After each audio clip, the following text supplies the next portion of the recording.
Ngayong August 12 ay magsasara na ang tinatawag na Lionsgate Portal. Ang Lionsgate Portal ay tila isang taunang energy peak o maswerteng araw tuwing August 8, kung kailan pinaniniwalaan ng marami na mas malakas ang enerhiya ng kalawakan. Kaya mas madaling magsimula ng bagong layunin, maghilom mula sa nakaraan at mag-manifest ng mga pangarap sa buhay. Ang pagsasara ng Lionsgate Portal sa araw na ito ay nakatuon sa paglak ng blessings, kasaganaan, at i-release ang mga negatibong enerhiya sa buhay mo.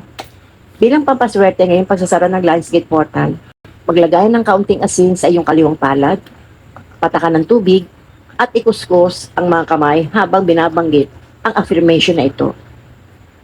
Lako ang lahat ng blessings, abundance, at swerte sa aking buhay. Thank you. Banggitin niya ng 3 beses habang nagkukuskus ng asin sa kaliwang palad. Saka mo hugasan ang iyong kamay, saka pumalakpak ng 3 beses. Nawa ay maging gabay at inspirasyon ng positibong kaisipan ang ritual na ito. Masaganang buhay mga kamahika.